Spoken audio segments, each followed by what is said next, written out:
lô đồ ạ bazar phải lên ô lô đồ này này cho cái đồ gì ông mất tục nó phú bộ nước này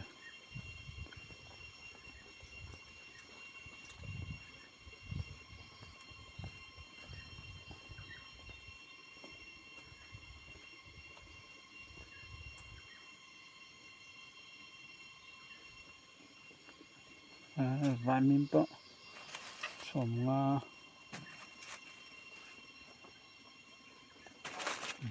chả này ngạt ra bộ sống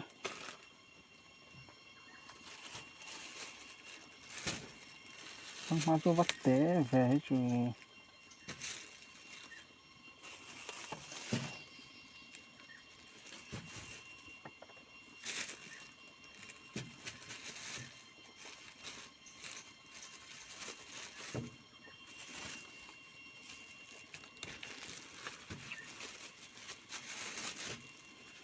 bằng mai lấy nghe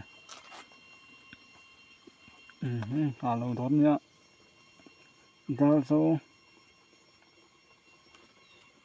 khen má rất là lái hai làm trắng cơ chuối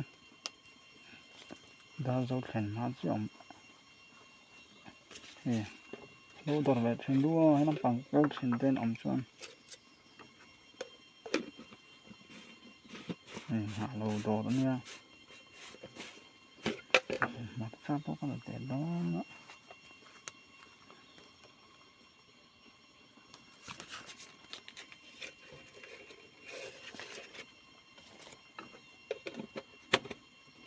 thì lô đốt ăn bazar về này mấy thì hen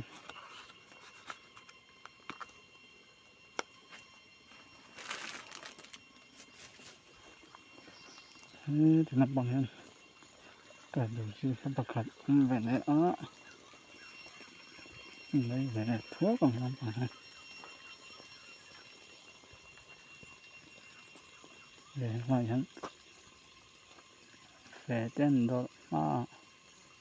liệt thế đã tổ số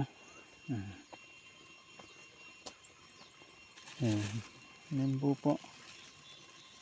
sống cái này nha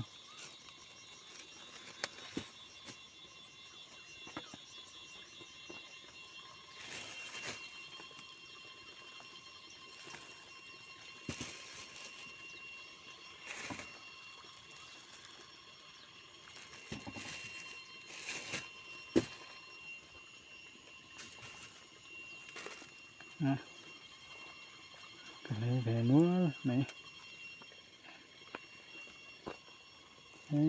chỗ này sống thung